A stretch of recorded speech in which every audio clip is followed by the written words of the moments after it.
Buenas tardes, muy buen fin de semana.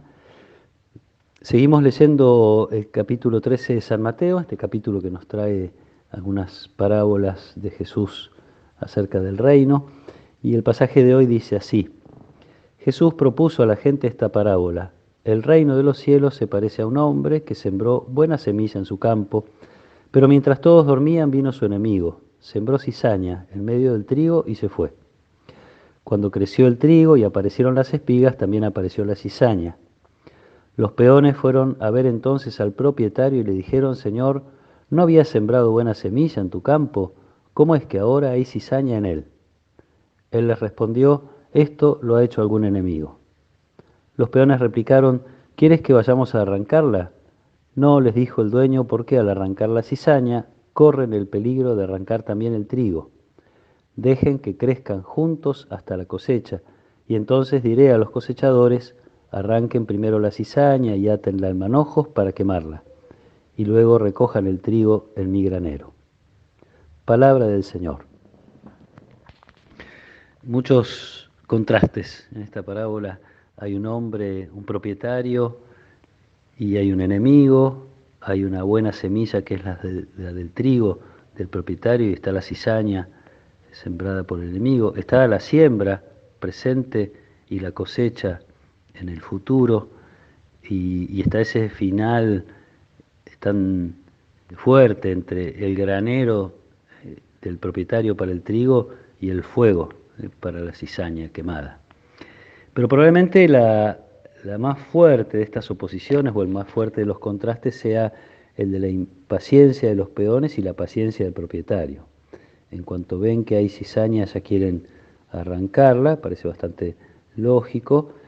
Los que conocen las plantas dicen que son tan parecidas que es fácil confundirlas, pero los peones se sienten en condiciones de arrancar la cizaña, y entonces viene esta invitación del propietario: hay que dejarlas que crezcan juntas. Y entonces cuando llega el momento de la cosecha es cuando el propietario va a hacer que se distinga cuál es la cizaña, cuál es el trigo. Parábola dirigida a los discípulos para invitarlos a ser pacientes en la vida comunitaria, dirigida a los fariseos, yo diría, pero probablemente no solo a los fariseos. En tiempos de Jesús había grupos casi sectarios que se sentían perfectos, separados de los demás, iluminados. Se podrían usar distintas palabras para expresar esto de que son la comunidad de los elegidos, como quien dice, de los que están dentro, los demás quedan afuera. Usando las palabras de Jesús, uno puede decir los que pertenecen al reino y los que no pertenecen. Mateo recoge esta parábola para ofrecérsela a las primeras comunidades, y también para que nos quede a nosotros y para todas las comunidades a lo largo de la historia, subrayando la paciencia de Dios y subrayando algo que no es nuevo para la revelación, para el pueblo de Israel, que es este poder que solo Dios tiene de hacer en el día del juicio la distinción de lo que es bueno y lo que es malo. Está usado muchas veces con esta imagen de la cosecha. Es Dios el que puede hacer ese juicio, no lo puede hacer nadie más, y mucho menos hacerlo antes de tiempo.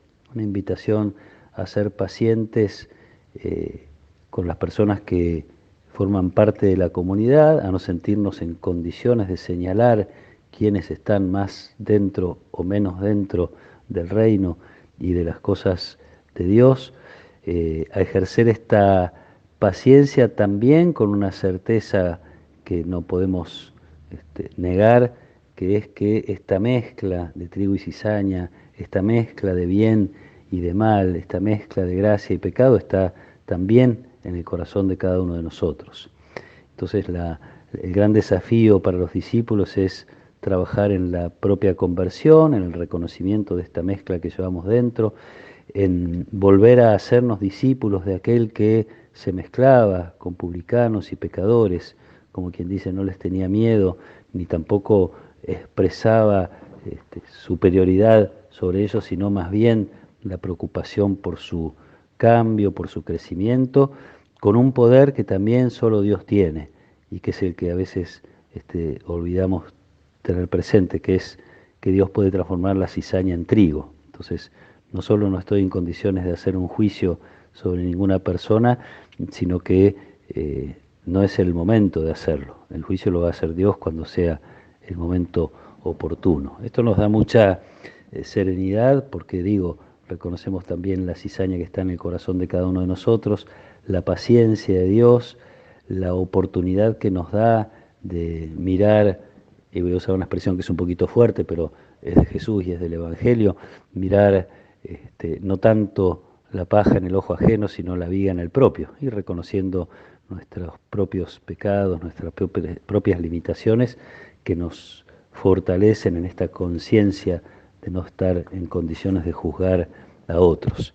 Pidámosle a Dios que nos regale esto, que se lo regale a la Iglesia. Uno tendría que ver y vemos con dolor que hay todavía pequeños grupos dentro de la Iglesia que creen ser mejores que los demás, que se creen comunidad de perfectos y desprecian a quienes no viven de la misma manera la fe. Es muy triste, pero esto es real y por eso es bueno que lo pongamos en nuestra oración, porque así alimentamos la comunión que Dios tanto quiere entre sus hijos. Pidámosle también que nos ayude a no juzgar nunca, a no sentirnos capaces de mirar, como quien dice, por encima a los otros, sino a esperar en la misericordia de Dios, a pedir la misericordia de Dios, en todo caso, si creemos que alguien la necesita para transformar su vida, a pedirla para nosotros también, que siempre podemos crecer en nuestro camino de conversión. Que el Señor los acompañe en esta tarde, que Él nos proteja y nos bendiga, en el nombre del Padre, y del Hijo, y del Espíritu Santo. Amén.